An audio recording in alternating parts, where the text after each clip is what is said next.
back to the F-body content. So the issue we're having is we have a drive shaft safety loop here, which is a loop that if you break your drive shaft, i.e. you launch real hard, you snap something, the drive shaft's a weak link, something the transmission's a weak link, a rear end's a weak link. Truthfully, in this application, our drive shaft is our weakest link. So we have this safety loop on here, and the issue is the drive shaft under suspension compression, it kind of pivoting up like that. What do you think? So this is the back. My wrist is the back of the car. As it comes up, it's moving that back in and hitting. So I'll get on the car and show you. But what we got to do is we got to drop the exhaust and dent the exhaust, because I had to raise the transmission to keep the exhaust from hitting the cross member. So now I talked about, let me show you. So this is what we got. So that circle thing right there is our safety loop. That is, the drive shaft's gonna break, it'll fall, and instead of going all the way to the ground and pole vaulting your car, which I have done, that's a story for another day, I did not have a safety loop, it'll just beat the living tarnation out of that circle there, but it saves your life and really keeps excessive damage from happening in your car. But what you kind of can see is we're not centered. We're not centered because we got a bunch of washers and everything, our transmission mount right there. You can barely see it. A lot of stuff going on, but yeah, right there.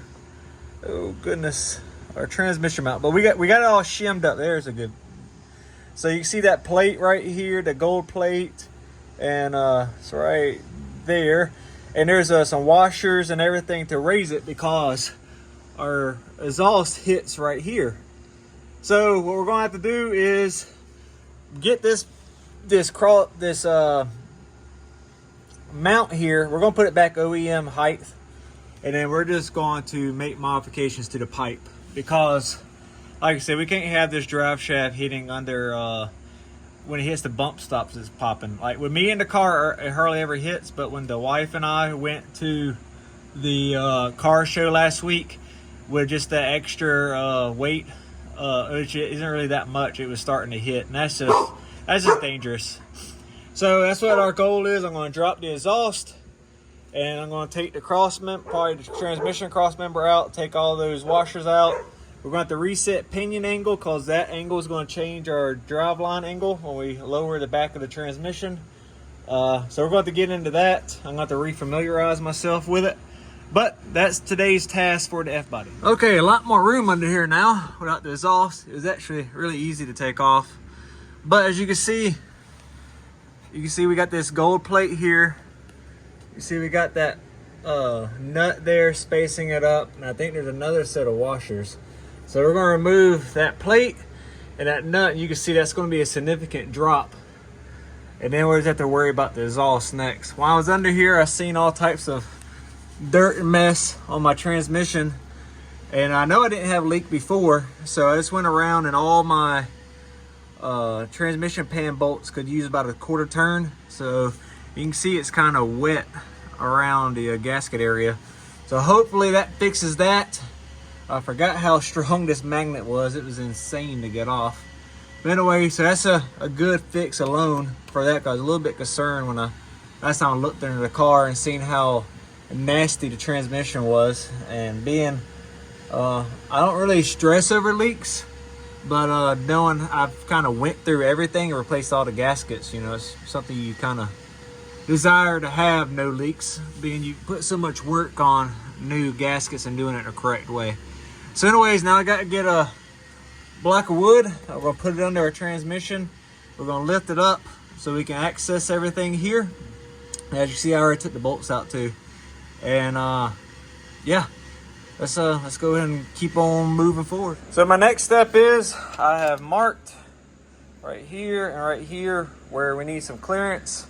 I'm going to try using a little MAP gas and heat it up and just try to make this a little bit more access or clearance for our car here. I don't know how it's going to go. I got a big and a small hammer, and yeah, let's get. So I think that was successful.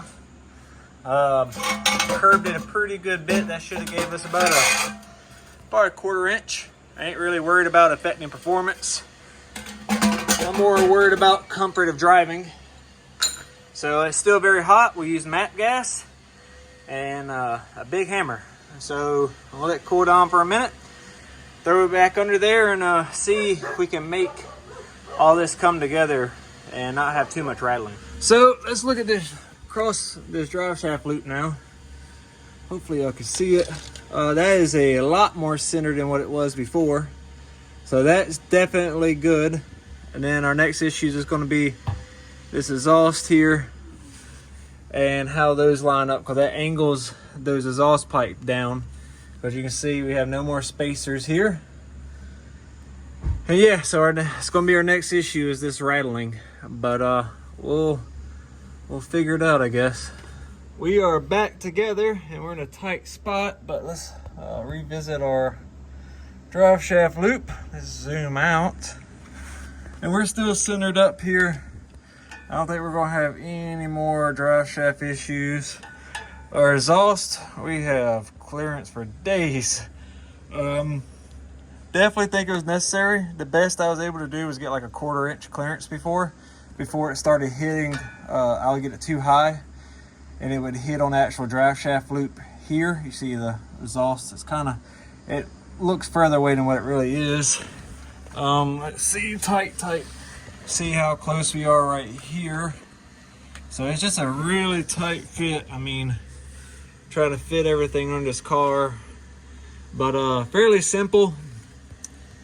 Looks like our drive shaft could go in by another 1/2 inch.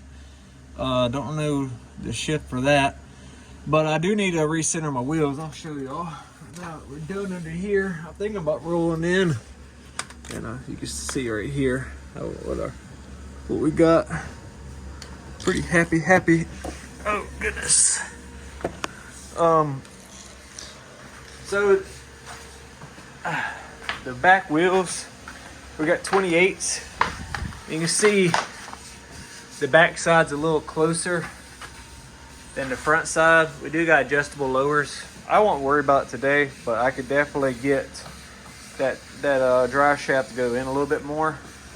The fronts is kind of my heartburn right now. If I'm going to do a pinion angle, I need to go ahead and decide what I want to do about the fronts. I think they're called Stranos on the front. They're lowering springs. I really want to try them, but I ain't gonna lie, I'm more of a street cruiser, and I think I would enjoy the stock springs a little more.